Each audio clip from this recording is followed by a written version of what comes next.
At the very time that Babylon on the Euphrates had reached the zenith of its glory under Nebuchadnezzar, in process of which it had extinguished the kingdom of Judea, a new city, destined to take over the leadership in world affairs, was arising in Europe.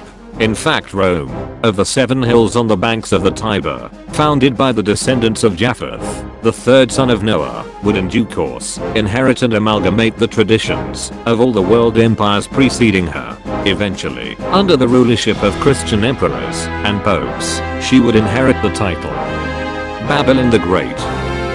It is relevant to repeat the legends about the founding of Rome, since, in spite of their mythical nature, they have had a bearing on the minds of her people, and consequently on the character of her civilization. The story is that twin boys were supposedly born to a Latin princess, who had committed fornication with Mars, the god of war. The king ordered the 2 babies to be abandoned on the banks of the flooding river Tiber. Here they were found by a she-wolf, who nursed them, until they were discovered by a shepherd, who took them into his home. Upon reaching manhood, they became leaders of a warlike band, and proposed to build a new city on the site, where they had been nurtured by the wolf. A quarrel broke out between them, and Remes was slain by his brother.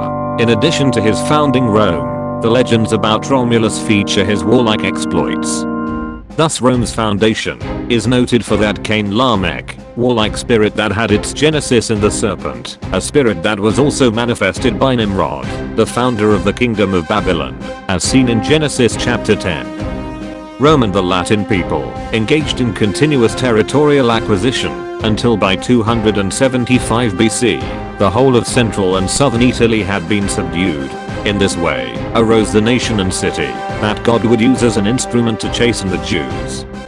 In Deuteronomy chapter 28, Moses foretold of the sufferings Israel would experience as a result of turning from their Creator. Having spoken of agricultural, social, and domestic calamities, and persecution by invaders of their land, he went on to mention the captivity they would endure in Babylon, and their subsequent servitude to foreign powers after returning to their land. What then follows is remarkable, for its emphasis upon an equal nation that would place an iron yoke upon them. Therefore shalt thou serve thine enemies, which the Lord shall send against thee, in hunger, and in thirst, and in nakedness, and in want of all things. And he shall put a yoke of iron upon thy neck, until he have destroyed thee. The Lord shall bring a nation against thee from far, from the end of the earth, as the eagle flieth. A nation whose tongue thou shalt not understand. A nation of fierce countenance, which shall not regard the person of the old, nor show favor to the young. And he shall eat the fruit of thy cattle, and the fruit of thy ground, until thou be destroyed. And he shall besiege thee in all thy gates, until thy high and fenced walls come down, wherein thou trustedst, throughout all thy land. And he shall besiege thee in all thy gates, throughout all thy land, which the Lord thy God hath given thee. And thou shalt eat the fruit of thine own body, the flesh of thy sons, and of thy daughters, which the Lord thy God hath given thee, in the siege, and in the straitness, wherewith thine enemies shall straiten thee. The descriptive accuracy of these words, written some 1600 years before the Roman occupation of Judea, which began in 63 BC, is evidence of their divine character.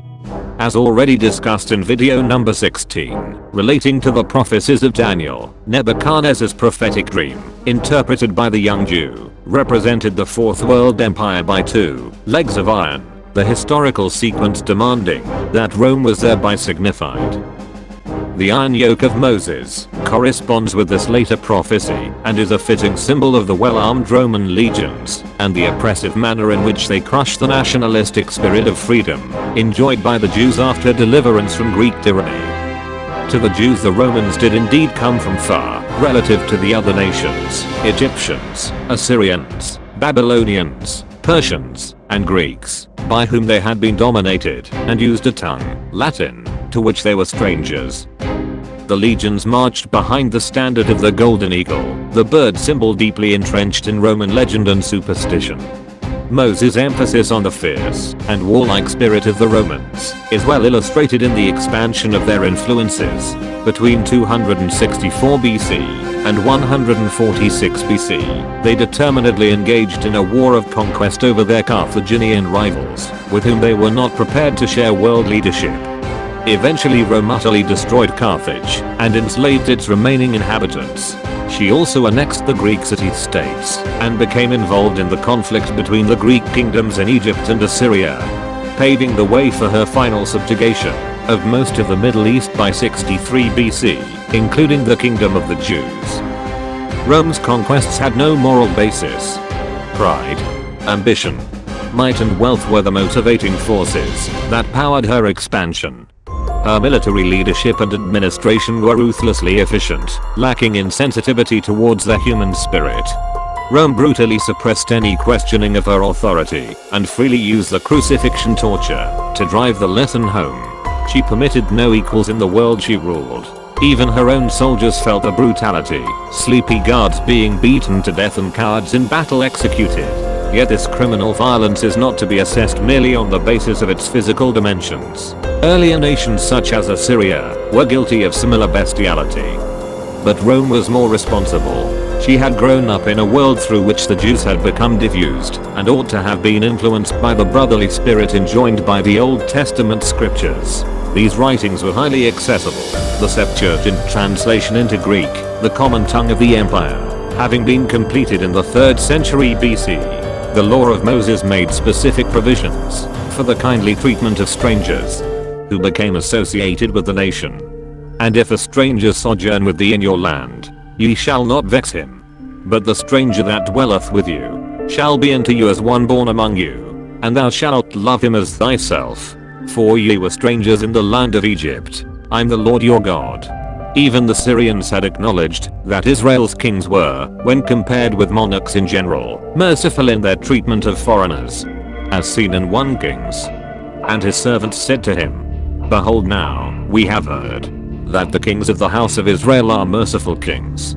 Let us put sackcloth around our waists and ropes on our heads, and go out to the king of Israel. Perhaps he will spare your life. I should mention, at this point, that today's society has a widespread misconception of the character of the Old Testament. The eye for an eye and tooth for a tooth principle has been derisively mocked, even by so-called Christians, as condoning brutal revenge. But this is a libelous twist of words. The principle was never intended to justify self-defense or revenge on the part of offended citizens, but was the legislative guide to priests and judges when determining the punishment of criminals convicted after a fair trial, as seen in Deuteronomy 19. A single witness shall not suffice against a person for any crime or for any wrong in connection with any offense that he has committed. Only on the evidence of 2 witnesses, or of 3 witnesses, shall a charge be established. If a malicious witness arises to accuse a person of wrongdoing, then both parties to the dispute shall appear before the Lord, before the priests and the judges who are in office in those days. The judges shall inquire diligently, and if the witness is a false witness, and has accused his brother falsely, then you shall do to him as he had meant to do to his brother. So you shall purge the evil from your midst, and the rest shall hear and fear, and shall never again commit any such evil among you. Your eye shall not pity. It shall be life for life, eye for eye, tooth for tooth, hand for hand, foot for foot. It should be noted that Jesus' comments on these words in Matthew chapter 5 were against this misuse of the Old Testament law, and not against the law itself. I will cover this more in later videos. Insofar as vengeance on one's own behalf is concerned, the Old Testament exhorts, Say not, I will do so to him as he hath done to me. I will render to the man according to his work. It is a mistake to compare Roman expansionism with Israel's attempt under Joshua to destroy the Canaanites. That war had a moral basis, being enjoined on them by God to eradicate an utterly vile and corrupt civilization. In many instances, the Jews themselves shrank from wholeheartedly carrying out the divinely ordained punishment, and wrongly grasped at opportunities to make peace with those wicked nations.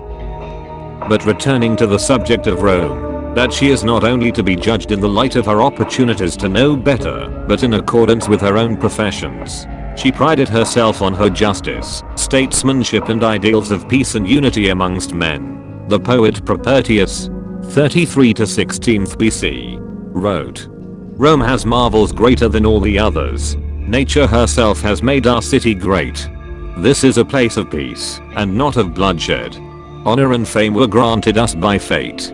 We've made our stand through faith no less than fighting. Even our wrath, we learn to mitigate. Although these ideals were rarely upheld in practice, they engendered a proud and superior attitude within the nation. Men gloried in men, and in the civilization they were establishing, after the tradition of the thwarted builders of the Tower of Babel, 2000 years before. As then, the spirit was not merely that of isolated monarchs or emperors, but of the population in general. After only a relatively short period of rule by kings, the Romans adopted a more or less democratic republic, and, through the representative body of aristocrats called the Senate, allowed the voice of the people to influence the policies of the developing empire. The Roman superiority found an outlet in the geographical expansion of its civilization. From Britain and Europe, in the west, to Egypt and Babylonia, in the east. His sense of dignity, worship of order and belief in a God-given destiny enabled the Roman to fully justify his nation's program of conquest and colonization. In this program Rome both borrowed and contributed. Thank you for watching. Subscribe to get notifications of new videos. Like, share and comment below.